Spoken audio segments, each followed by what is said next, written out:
Bonjour les amis, j'espère que vous allez bien, c'est le Général Alligator.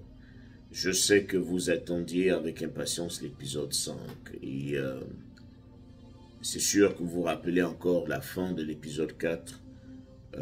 C'était la bagarre et je vous avais dit que la police l'avait arrêté et l'avait mis en prison. Il y avait passé pratiquement un mois. Il avait passé un mois en prison.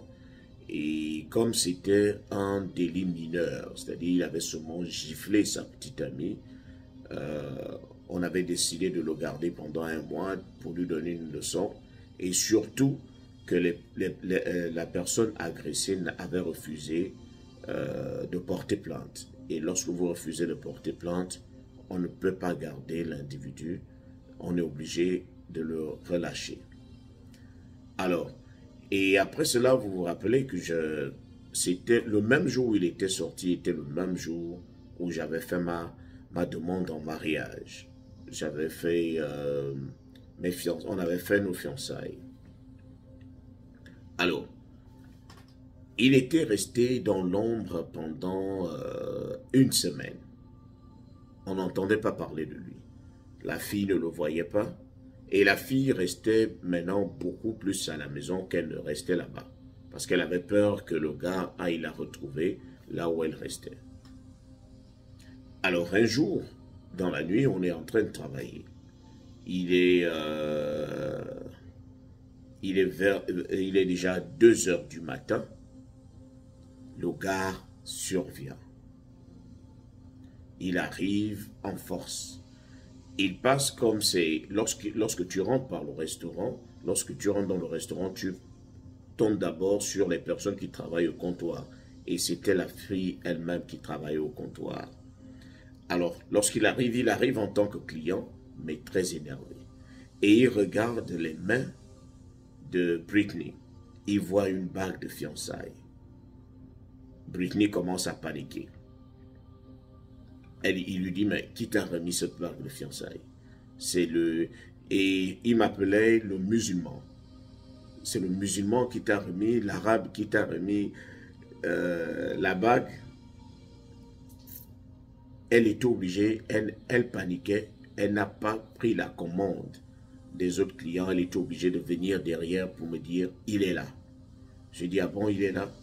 Le gars a craqué au comptoir. Il a commencé à crier devant les clients pour dire, sors, viens, c'est toi qui sors avec ma petite amie, viens, si tu es un homme, viens me retrouver ici.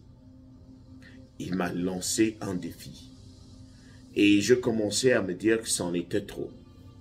Vous savez, je suis un homme et je ne laisse pas un autre homme me défier. Malgré le fait que je savais très bien que c'était risqué, que mon avenir était entre mes mains, ou qu'en un laps de temps, je pouvais gâcher mon avenir. Mais je voulais quand même partir. Et j'avais décidé de partir. Au moment où je sortais pour aller le retrouver, pour qu'on essaye un peu de faire ce qu'on a toujours voulu faire. Parce que j'avais, en ce moment-là, j'avais oublié tous les projets. Je me disais que devant les gens, c'était mon honneur qu'il fallait que je lave.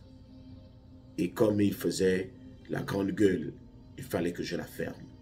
Donc, je sortais déjà. Ce jour-là, j'étais prêt. Mais malheureusement, je peux même dire heureusement parce que ça m'a servi, la seule personne qui avait réussi à me calmer et à me bloquer, c'était une Marocaine. Une Marocaine avec qui je m'entendais très très bien. Elle m'a serré dans ses bras. Je boudais, mais elle m'avait serré. Elle pleurait même pour me dire, je ne peux pas accepter que tu gâches ton avenir. Premièrement à cause d'une fille, deuxièmement à cause d'un imbécile. Il va falloir passer sur mon corps. Toi, tu ne traverses pas là pour aller te battre. Je connais ta situation.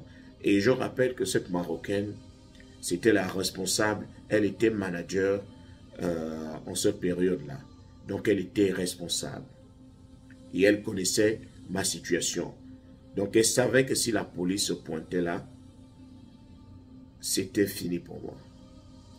Mais elle m'avait dit, je connais ta situation et je ne peux pas te laisser traverser. Elle m'a serré dans ses bras. Bloqué. J'avais... et les gens aussi parlaient, me disaient, non, laisse. J'ai laissé, le gars a fait son bruit, il a fait son bruit. Il est même venu par l'arrière du restaurant.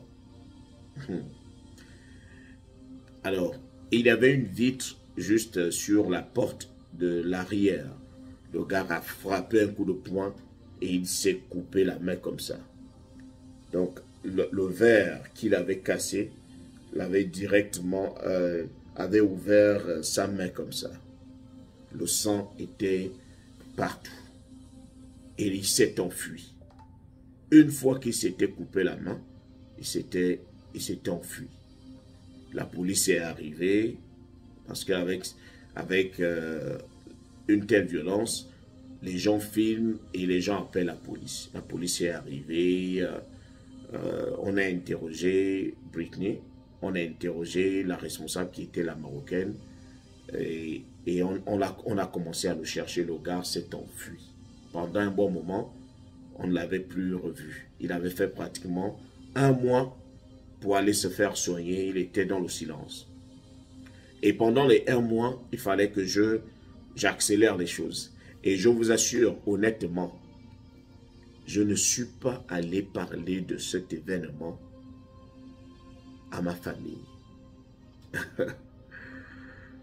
Ce n'est qu'aujourd'hui, ce n'est que récemment que je leur avais parlé de cela, parce que je savais très bien que si j'allais le leur dire, ils allaient m'interdire de revoir Britney.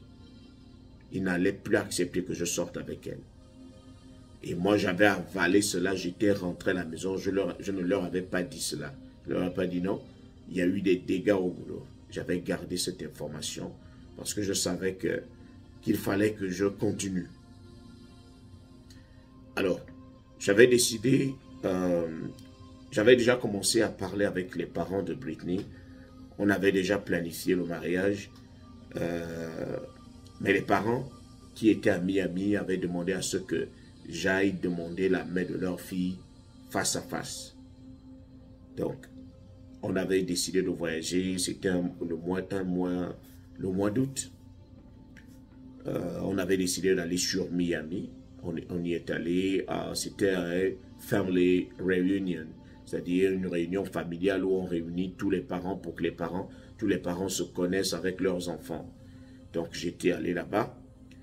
Et le séjour était pour 3 jours. Et ça s'était bien passé. Mais je vous assure, la partie qui était flippante, c'était la partie dans la soirée. C'est-à-dire, vous vous êtes retrouvés en matinée, vous avez parlé, mais en soirée, réunion. Il paraît que vous voulez vous marier. Question après question. Les grands-parents sont là, les parents sont là.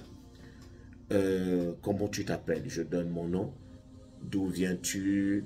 De quel pays?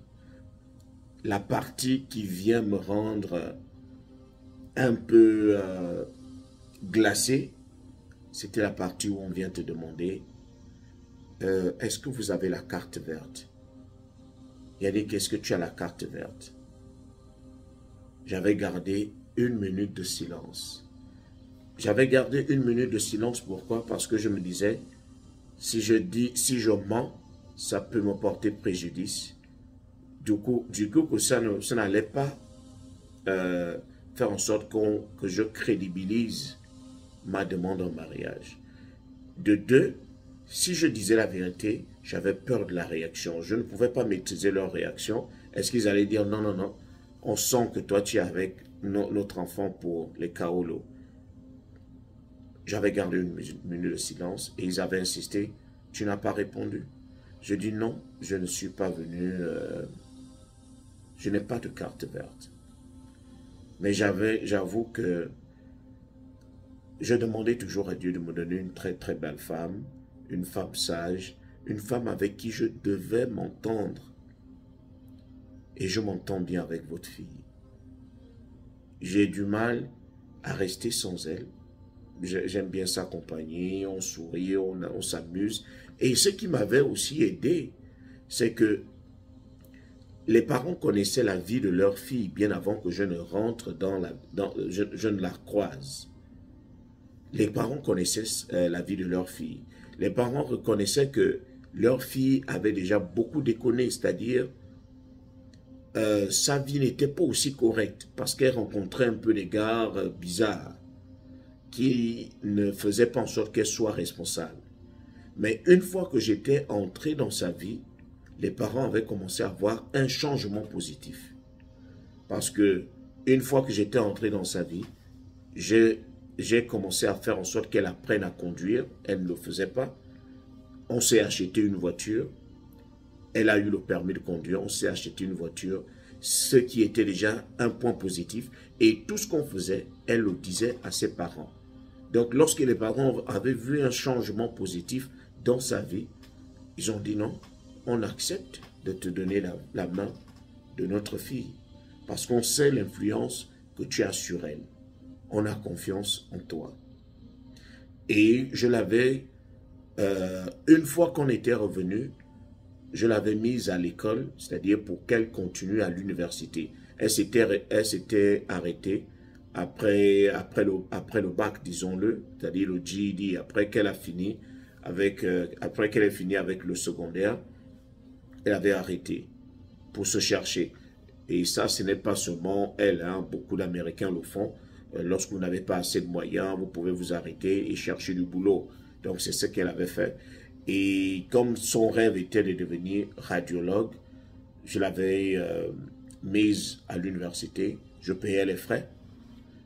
Et comme il y avait toutes ces traces-là, imaginez-vous, vous êtes parent et vous voyez que un homme arrive dans la vie de votre fille, et pour vous, votre fille était déjà perdue.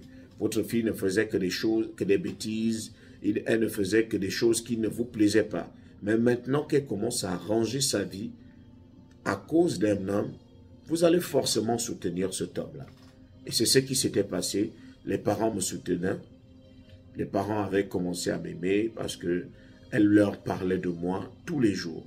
Yannick m'a fait ceci, Yannick m'a fait cela. Grâce à lui, j'ai fait ceci, grâce à lui, j'ai fait cela. Je ne fais plus ceci, je ne fais pas cela.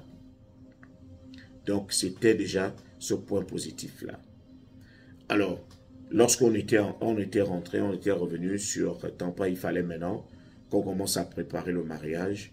Et le mariage avait eu lieu 6 mois après notre rencontre. 6 mois après notre rencontre. Et c'était le 8 septembre 2018. 8 septembre 2018. C'était le mariage. Et ce jour-là, je vous assure que même ce jour-là, on n'était pas... c'était facile de se marier. La fille changeait d'avis. C'est-à-dire le jour du mariage, elle stressait, elle paniquait. C'est-à-dire lorsque moi je pars chercher le maire, et c'était en période où... c'était à la période des ouragans. Donc, toutes les mairies avaient fermé ce jour-là. On avait décidé de se marier à la mairie qui est juste à côté là. Mais malheureusement, à cause des ouragans, la mairie avait décidé de fermer. Toutes les administrations avaient fermé. Mais on était obligé de déplacer le maire. Les parents n'étaient pas arrivés. Les parents, à cause de l'ouragan, avaient refusé de se déplacer. Donc, elle était entourée de ses amis et de ma famille. Donc, le jour du mariage, tout s'était très très bien passé. Et mais on ne pouvait pas aller en lune de miel à cause des ouragans. Mais ce qu'on avait fait, c'est qu'on était... J'avais oublié de vous raconter cette partie-là. Lorsqu'on était allé à Miami, je vous avais dit que je n'avais toujours pas consommé c'est-à-dire on sortait ensemble, mais on n'avait jamais eu l'opportunité de se retrouver intimement. Et le séjour à Miami était le séjour qu'elle attendait avec impatience. On avait loué une chambre d'hôtel, une chambre 5 étoiles pendant 3 jours. Et lorsqu'on est arrivé, le jour où on était arrivé, j'étais fatigué, tout le monde était fatigué. Parce que quoi, lorsqu'on était arrivé à Miami, on avait voulu louer une voiture à Miami, mais le prix était un peu différent. Donc on avait décidé de prendre le bus pour aller à l'hôtel. Et l'hôtel était un peu très éloigné de là où le bus était censé nous laisser. Donc quand on descend du bus, il fallait qu'on marche encore. Et cela nous avait sérieusement fatigués. Vous imaginez, vous arrivez à Miami, c'était vers les 18 heures, et vous arrivez à l'hôtel à 2 heures du matin. Tout simplement parce que on ne savait pas exactement là où on allait. On avait seulement le nom de l'hôtel, mais on ne connaissait pas Miami. Donc on avait marché une bonne petite distance pour arriver à l'hôtel. Et lorsqu'on arrive à l'hôtel, chacun décide de prendre son bain. Elle passe en premier, elle se lave. Non, j'étais passé en premier. Je m'étais lavé et après elle a dit, bon, je vais aller me laver. Et pendant qu'elle se lavait, moi je l'attendais sur le lit. Mais je vous assure, à cause de la fatigue du matin, de la marche et autres, j'avais dormi. Mais vous connaissez le genre de sommeil où tu dis non, je ferme seulement les yeux, mais je peux écouter tout ce qui se passe autour de moi. Mais je dors. Mes yeux se sont fermés. Et lorsqu'elle finit son bain, elle arrive, elle boude parce qu'elle me trouve en train de dormir. C'est-à-dire 1 heure après, lorsque je me réveille, je trouve qu'elle est en train de mettre les habits qu'elle avait déjà enlevés du sac. Elle est en train de les remettre dans son sac et elle est en train de vouloir partir. C'est-à-dire me laisser seule dans la chambre d'hôtel et retourner dans notre ville, Tampa. Je la trouve à la porte, je lui dis, mais qu'est-ce qui passe? Qu'est-ce qui se passe? Tu vas où? Elle me dit, je suis en train de rentrer. Je lui dis, mais pour quelle raison? On est venu pour un objectif? Il me dit, oui, mais l'objectif c'est quoi? Si on arrive ici, on ne s'est jamais retrouvé seul de manière intime. Voilà qu'on a une chambre d'hôtel, toi tu es en train de dormir, on est censé bien enjoyer, bien passer du temps avant de dormir.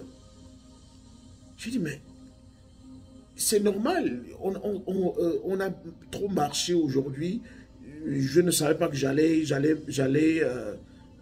m'assoupir. Mais je vais rectifier le tir. Tu as besoin de quoi? Oh, mais je suis ta future femme. Je veux au moins être dans tes bras, partager une intimité. Je dis, mais ça ne se paye pas. Je te donne ça gratuitement. Je suis un Africain. Si ce n'est que ça, ok, tu vas prendre ça en téléchargement Pro Max. Et c'est là où elle avait accepté de revenir en chambre et de déposer son sac. À cause du fait que elle voulait une certaine intimité avec moi. Mais je l'avais comprise, c'était la seule manière pour nous de se retrouver.